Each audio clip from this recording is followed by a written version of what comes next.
Bismillah ar-Rahman ar-Rahim, salam alaikum wa rahmatullahi ta'ala wa barakatuhu. Que la paix soit avec vous, où que vous soyez, qui que vous soyez. Je suis content de vous retrouver après une absence d'un jour quand même.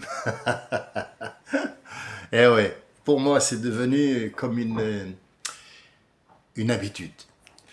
Et j'aime bien cette habitude de parler avec des gens, de leur donner mon point de vue, mon avis, des informations que peut-être que je possède et qu'ils n'ont pas.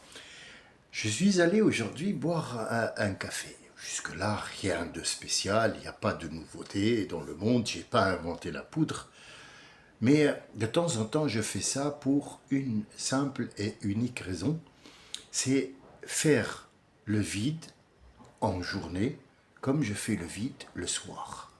Et c'est de ça que je voulais vous parler. Dieu nous a donné la chance de dormir la nuit. Dormir, c'est non seulement physique, pour des raisons physiques, pour des raisons scientifiques, pour une longévité, pour une remise en, si vous voulez, une mise en veille du corps, pour une mise à jour du corps. Tout ça rentre dans le cadre de la santé. Mais il y a d'autres causes pourquoi on dort. Il y a énormément de causes qui justifient que la nuit a été faite pour dormir. Vient notre prophète, alayhi salatu wassalam, qui dormait 2 heures, ça a été justifié comme information, 2 heures. Juste 2 heures. Tout le reste de la nuit, il le passe éveillé, en train de prier. Il a été questionné par Aïcha, radhiyallahu anha, une de ses épouses et la plus jeune, et il lui a dit, Ya Rasulallah, tu es le prophète de Dieu le plus aimé, celui pour lequel la vie a été créée, et tu vas pas dormir, ne serait-ce que toute la nuit, parce que le lendemain, c'est un travail monstre que tu fais, il te faut du repos. Il lui a dit, Aïcha, je n'ai de repos que si ce monde reconnaisse Dieu. Et est-ce que j'ai le droit ou le devoir d'être quelqu'un qui remercie son Créateur? Donc je suis dans l'obligation, dans le droit et dans le vouloir de remercier ce Dieu qui a été clément avec nous, qui nous a créés, qui nous a mis tout à la hauteur du monde. Je vous donne un exemple, puis après, je referme cette parenthèse. L'animal, l'oiseau, la perruche, les rampants, les volatiles, les mammifères, n'ont pas connaissance qu'il y a un temps. Si vous avez un animal de compagnie, un chat, la plupart, un chat, un chien, un oiseau, moi j'en ai 2, j'ai des gis canaries, deux perruches qui sont en liberté. Au début, ils faisaient beaucoup de bruit, ce qui faisait altérer un petit peu l'enregistrement, donc je les ai mis dehors, surtout c'est l'été, donc ils sont dans leur parc estival, et puis l'été, ils rentreront à l'intérieur, ils reprendront tous les repères, mais ils ne savent pas qu'il y a un été et un hiver. Ils ne savent pas qu'il y a un temps. Les arbres ne savent pas. Tout d'un coup, ça se rafraîchit, il va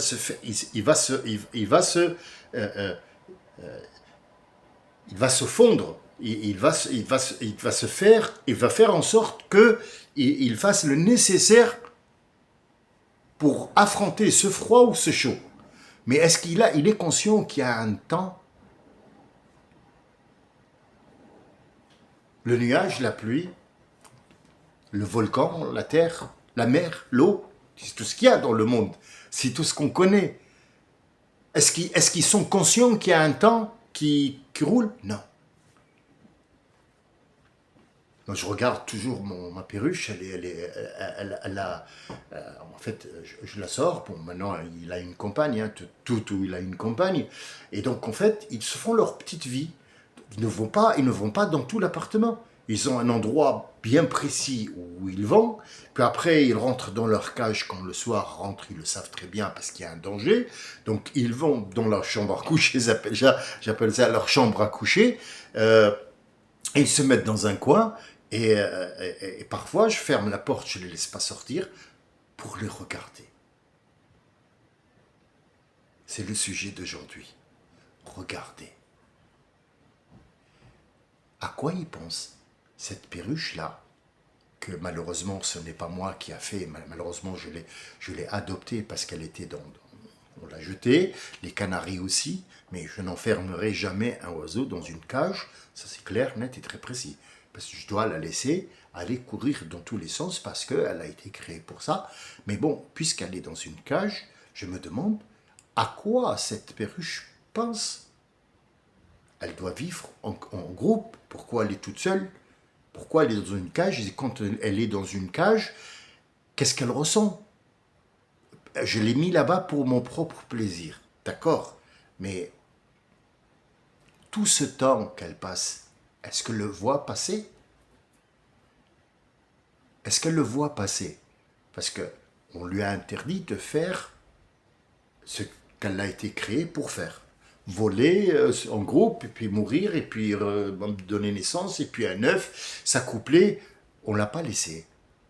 Donc, ce qu'on appelle, nous, la vie, c'est cette vie routinière pour eux.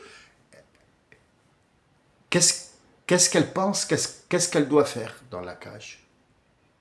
Est-ce qu'elle sent le temps passer?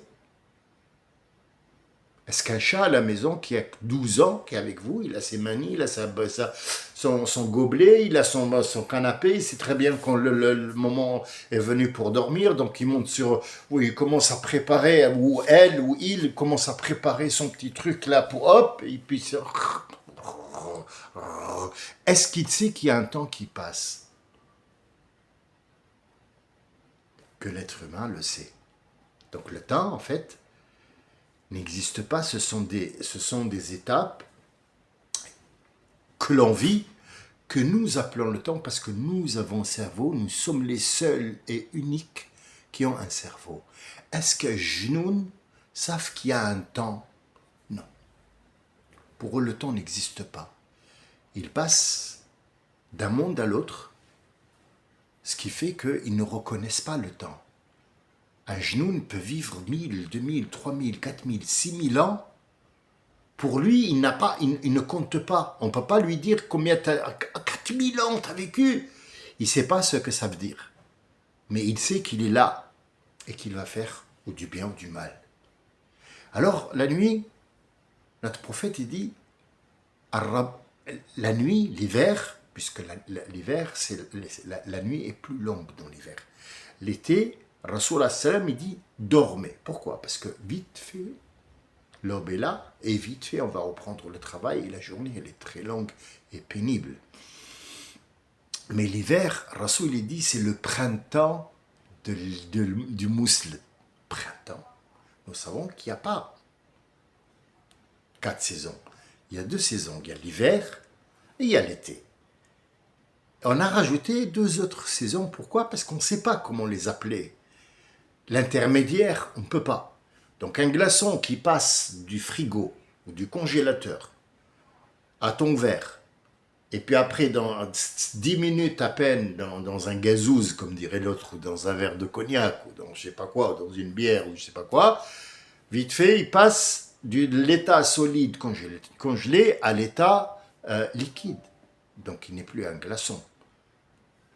Cette étape, l'étape, ou le temps, allez, on va l'appeler le temps, qui est passé du glaçon en forme solide à liquide, il s'est passé un temps. Cette période-là, entre l'hiver et l'été, des deux côtés, une s'appelle le printemps et une s'appelle l'hiver. L'hiver, rien ne bouge. Donc, ce n'est pas chaud, mais c'est froid.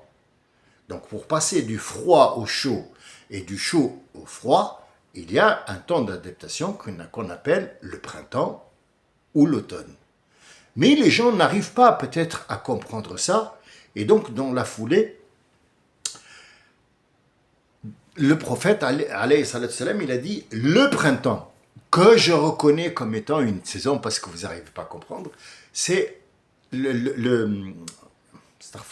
excusez-moi, l'hiver, c'est le printemps du musulman. Pourquoi? Quel est le rapport? Je ne comprends pas, mais Rasulallah, explique-moi, parce que là, je suis un peu perdu. La nuit est longue. Et le seul moment où on peut faire le vide, c'est la nuit. Pourquoi? C'est pas commode. C'est pas commode pour quelqu'un de normal. Allez, on parle de 2025 puisqu'on est là. Hein? On va parler des années, des gens qui ont 50, 40, 22, 30, des gens qui vivent. Parce que si on parle des morts, ben ils sont déjà morts. C'est une génération qui est morte. Et une génération qui va venir, on ne sait pas encore. Mais on parle de ce qu'on de la vie qu'on a là, qu'on regarde devant nous pour qu'on puisse savoir de quoi on parle.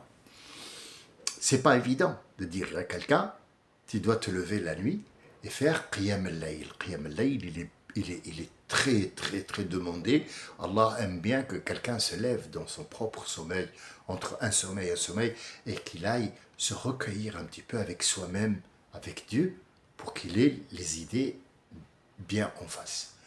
Qu'est-ce que nous vivons, nous? Et pourquoi moi je suis allé boire un café, c'était le début, j'ai fait ce que vous appelez vous la transition pour arriver un petit peu, si vous arrivez à me suivre un petit peu, c'est ma façon de parler, je suis désolé si je suis compliqué pour des gens, mais il faut toujours un décor. Et ce décor-là, c'est ce que veulent les gens. C'est ce que veulent les gens.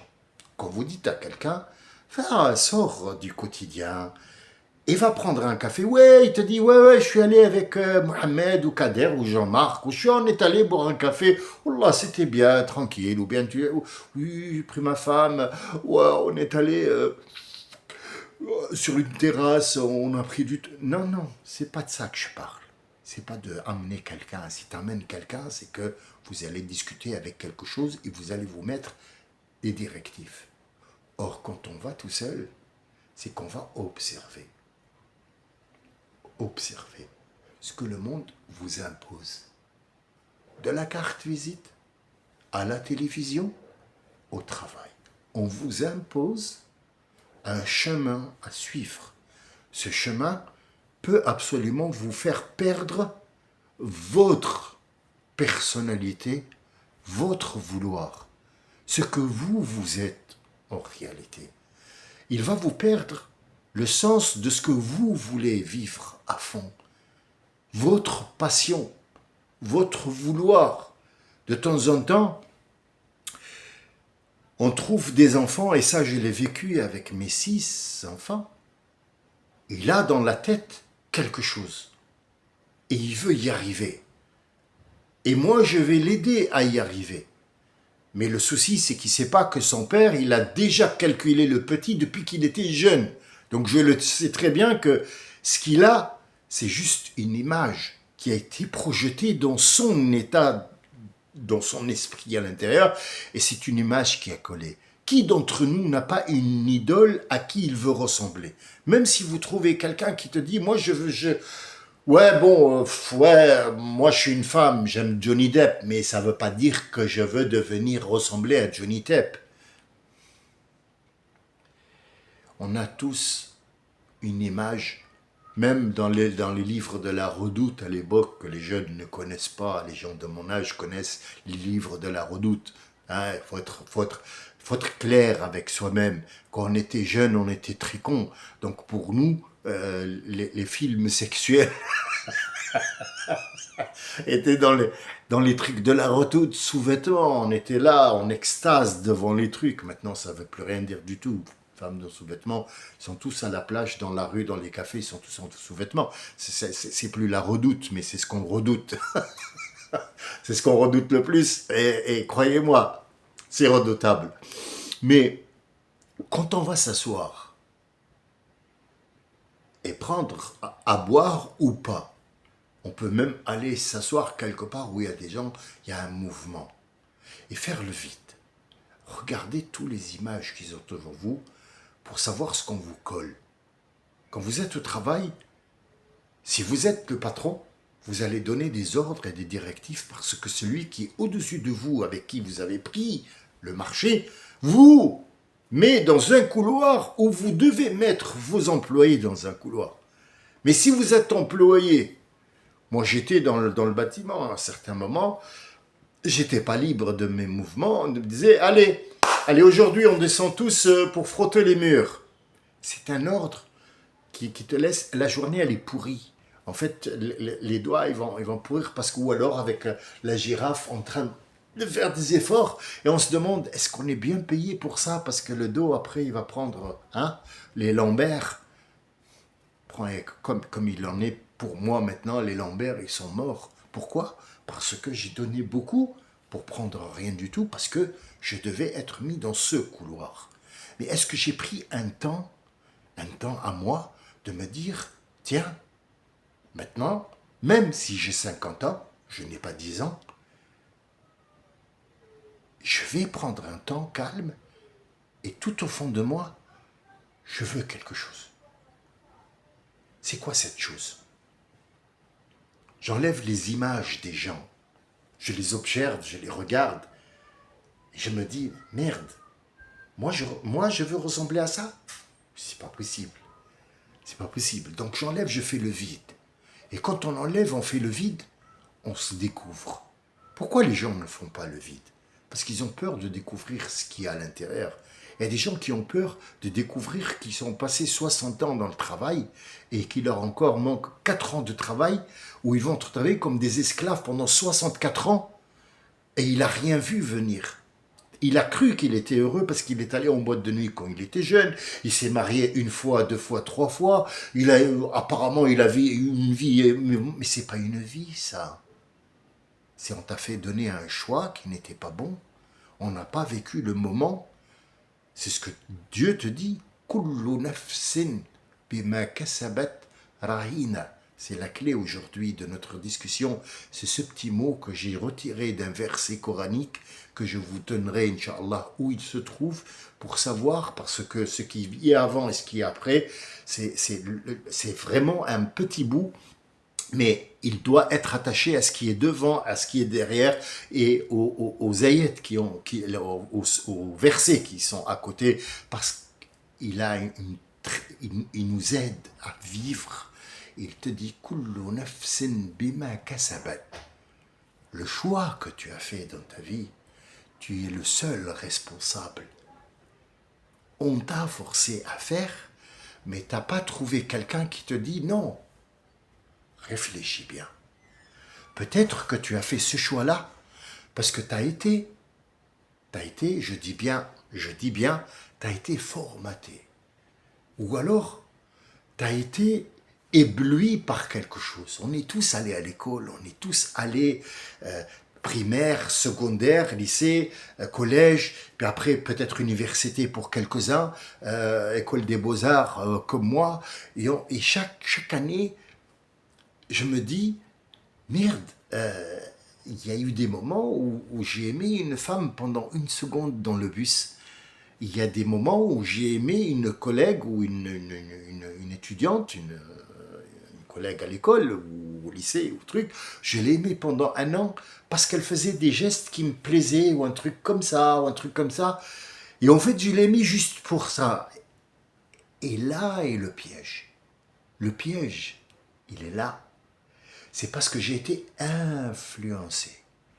Cette influence, on dit aujourd'hui des influenceurs, effectivement, ils influencent pour acheter, pour vous vendre des trucs que eux-mêmes n'utilisent pas pour gagner de l'argent, mais il a détruit derrière des carrières, il a détruit des vies, il a détruit des gens qui, s'ils devaient choisir quelque chose que eux aiment pour faire, jamais de la vie ils ne sentiront cette fatigue, ce stress. Il y aurait des gens qui seraient... Oui, il y aurait des déceptions, bien sûr. C'est un mélange, il faut de tout pour faire un monde. Mais la plupart des gens ont été influencés pour aller faire un travail. Et à un certain moment, il se trouve qu'il est malheureux dans son travail-là parce qu'il n'a pas aimé ça. Un fonctionnaire a toujours rêvé d'être une vedette de cinéma ou de la chanson, peu importe, du dessin. Vedette, peu importe. Le mime Marceau,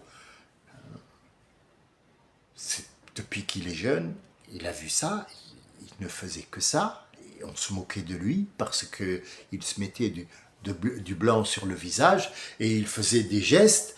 Tout le monde se moquait de lui à l'époque parce qu'il ne savait pas qu'est-ce qu'il fait.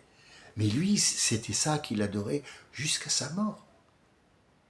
Jusqu'à aujourd'hui, tout le monde connaît le mime Marceau. C'est lui qui a inventé la discipline du mime. Faire des mimes, comme quoi il passe un truc, tout le monde l'utilise pour, comme quoi il y a une vitre, c'est le mime. Mais il a souffert, pourquoi? Pourquoi cette souffrance? Pourquoi le mime Marceau, qui n'est pas notre sujet de conversation aujourd'hui, a souffert dans sa vie? Regardez voir, retournez voir dans sa vie Wikipédia. Bon, il n'y a pas tout qui est expliqué. Il y a aussi des mensonges parce qu'en fait, cher Google ne connaît pas tout. Mais les gens ne reconnaissent pas la liberté de choisir.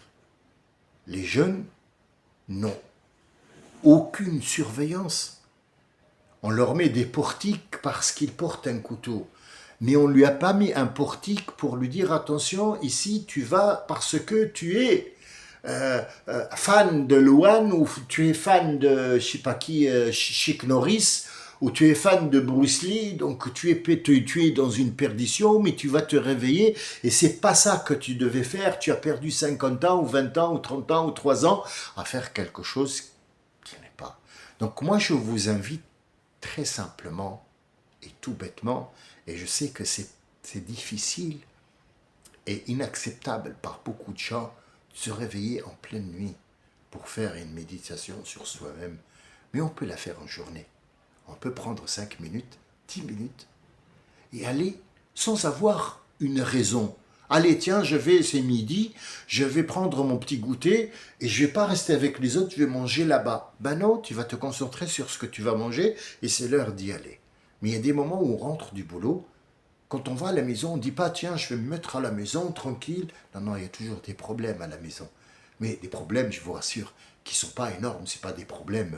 non, mais à manger, il y a la femme avec qui tu dois parler, ou l'homme avec qui tu dois parler, il y a les enfants. S'il n'y a pas d'enfants, il faut faire le ménage, la télé n'est pas là, on va allumer la télé, ils vont vous mettre un truc dans la tête qui va vous sonner. Il y a le crétin d'à côté qui est en train de crier, l'autre qui est en train de taper. Donc en fait, la maison n'est pas vraiment un endroit de repos, sauf si vraiment, voilà, on n'a pas...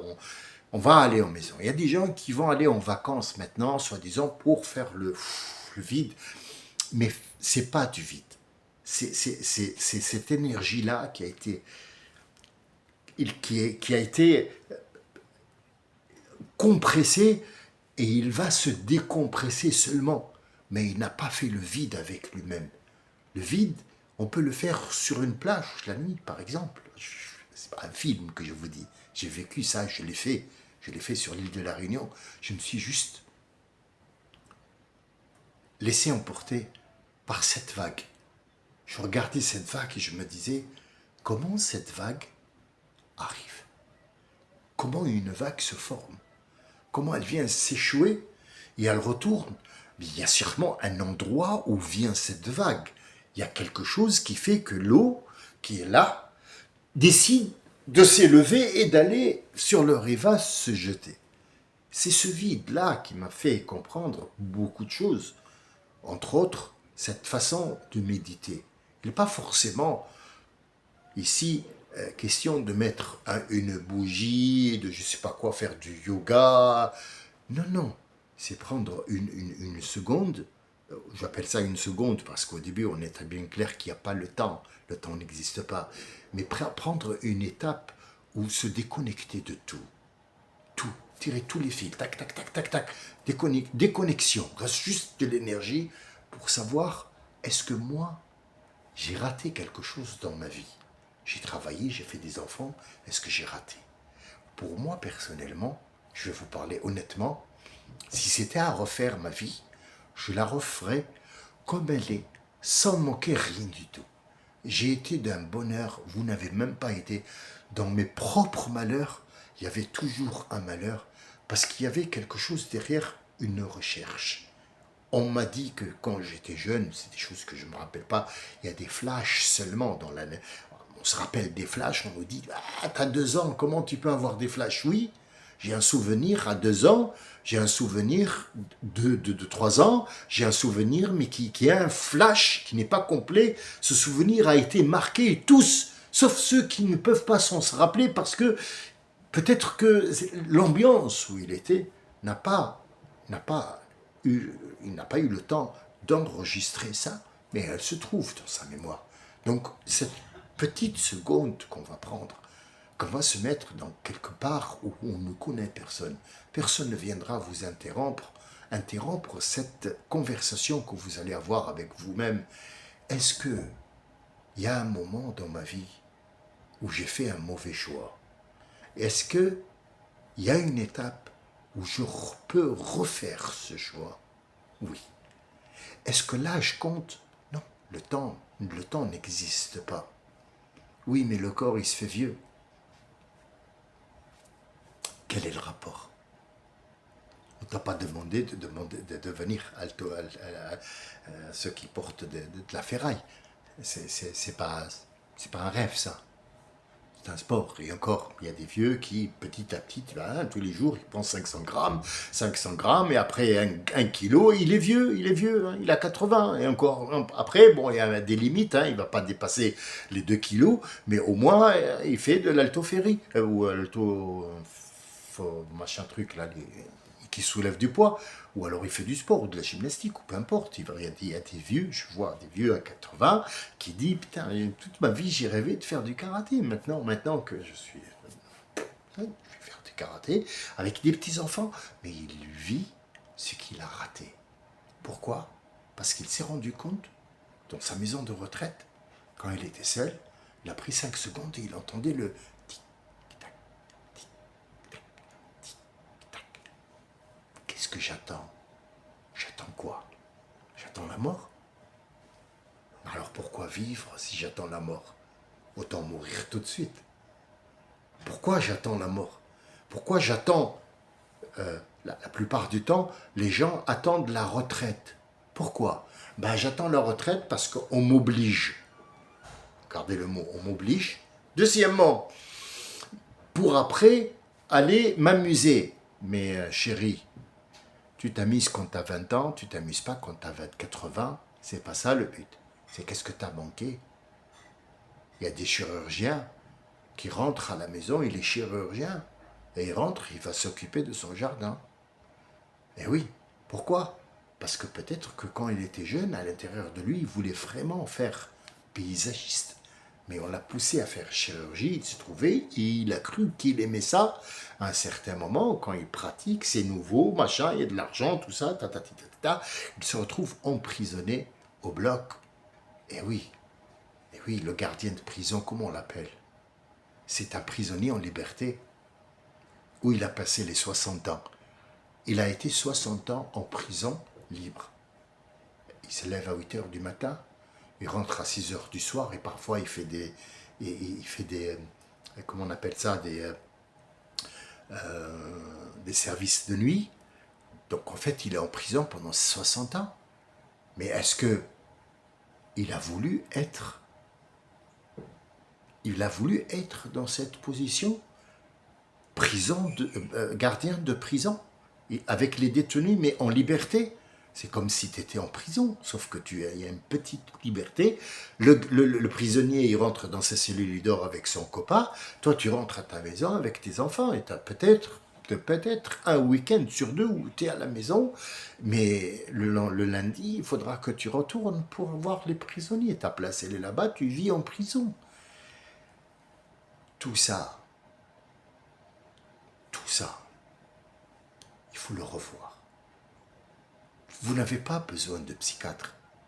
Vous n'avez pas besoin de quelqu'un qui va vous aider. Vous avez besoin juste de vous-même. Les gens, ils cherchent quelqu'un qui va s'allonger sur un divan et qui va lui dire « Maintenant, tu n'entends que ma voix ». C'est la même chose que la carte visite. Il te donne une carte visite et il te dit « Regarde à droite ». Oui, mais moi, je veux regarder à gauche. Non, mon logo, il est à droite. Je te l'ai mis à droite parce que ton œil droit, ou à gauche. En fait, c'est des choses qui sont imposées. Et donc moi, je vous invite, si vous le voulez bien sûr, je ne fais que discuter avec vous et donner mon point de vue, comment je vois les choses. Et on est parti d'un aller boire un café simple dans un endroit où personne ne vous connaît et regardez autour de vous. Regardez ce ménage qui bouge autour de vous. Vous allez voir que les gens sont comme si c'était des robots. Mais ce sont des gens, mais c'est des robots qui sont programmés.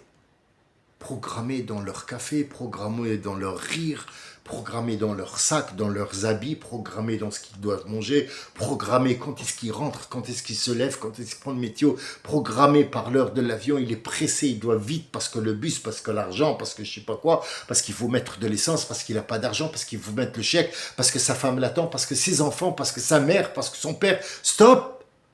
Stop! Stop! Stop.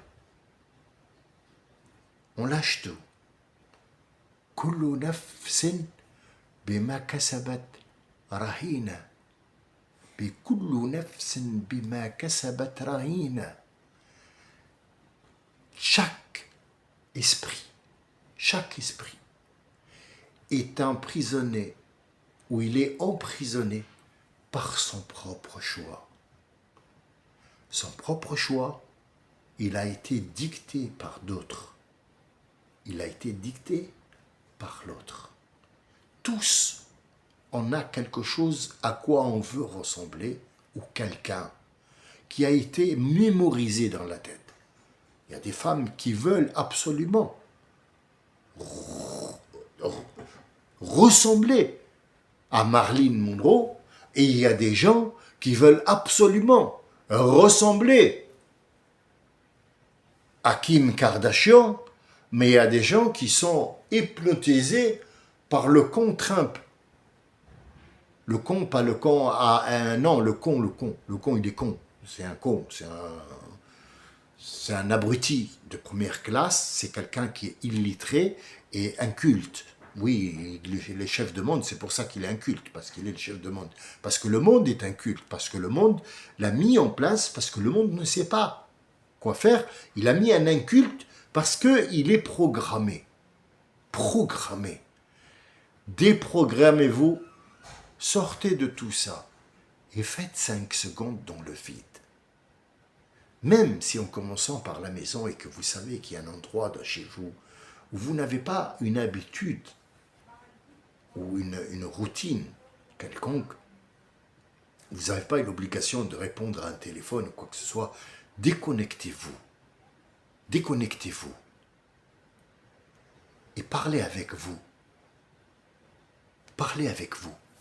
Vous n'avez pas besoin de ce psychiatre ou de ce psychanalyste ou de ce psychologue qui va vous dire de faire. Parce que s'il vous dit de faire, c'est qu'il va vous formater à sa façon à lui, à sa manière à lui, parce qu'il a cru vous connaître. Mais personne ne vous connaît autant que vous vous connaissez et que Dieu vous connaît.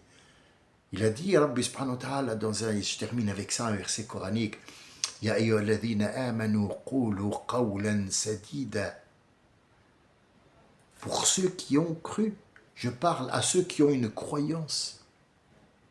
Une croyance, ils croient qu'il y a un Dieu, ils croient qu'il y a un esprit, ils croient qu'il y a une certaine calme, dans un certain calme. Il parle à ces gens-là. Qulu qawlan, dites ce qui doit se dire, mais qui est dans un sens pour vous, pas pour les autres. Qawlan sadid, c'est quelque chose que tu dois dire qui a son importance et non pas qui pour donner des directives. Non. Et qu'est-ce qui se passe si on dit des choses comme ça, ya Rabbi? Yuslah lakum ahwalakum. Yuslah lakum umurakum. Yuslah lakum dinakum. Yuslah lakum hayatakum. Votre vie, votre routine, votre entourage, votre avenir, Dieu le remettra en place et il vous donnera une satisfaction. Et cette satisfaction qui vient de Dieu est 50 milliards de fois voltée par rapport à la satisfaction qu'apporte l'argent. Moi, je regardais l'autre fois, j'ai rien contre.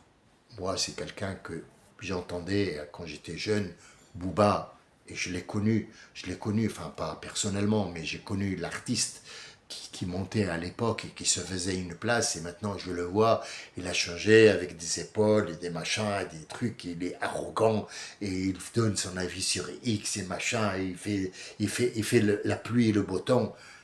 Et il a dit, l'argent, c'est pas la satisfaction, mais l'argent ouvre les portes. Non, monsieur. Non, monsieur. Non. Tu es né dans une famille de riches. Tu as été toujours gâté. Tu as fait ce que tu as voulu. Bien, c'est bien. On va te prendre comme exemple. Tu as fait ce que tu as voulu faire, devenir un rappeur, devenir quelqu'un. Mais ce que, au fond de toi, tu ne sais pas, c'est que tu veux devenir quelque chose qui a de l'influence. Ça veut dire que tu veux diriger quelque part. C'est pas la musique qui t'a attiré.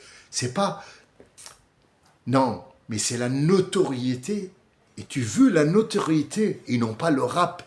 Tu veux la notoriété et pas la musique. C'est ce que j'ai analysé moi. Après, est-ce que moi je te connais? Non, toi tu te connais. Mais ce que tu nous dis, nous on va te juger sur ce que tu dis. Est-ce que ce que tu dis est vrai? Pour moi, non. Parce que j'ai mis une seconde à sortir, à me déconnecter de tout pour regarder ce que tu racontes. C'était ce que je voulais dire aujourd'hui. Je vous remercie de m'avoir écouté et d'avoir échangé avec moi ce moment où je ne voulais pas dicter. Je voulais donner ma façon d'aller faire le vide.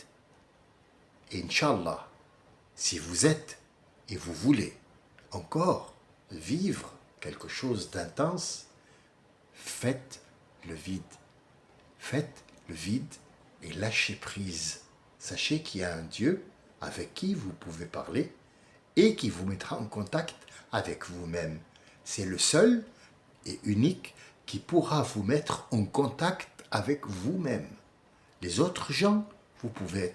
Il y a quelqu'un qui vous mettra en contact ou vous allez le voir.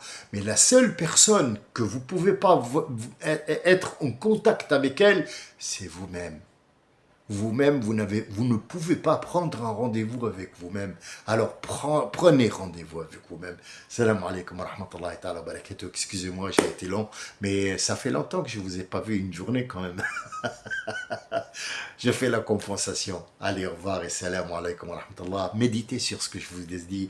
Ça vous fera beaucoup de bien. Ça vous fera une bouffée d'air. C'est ce que je vous souhaite. Salam.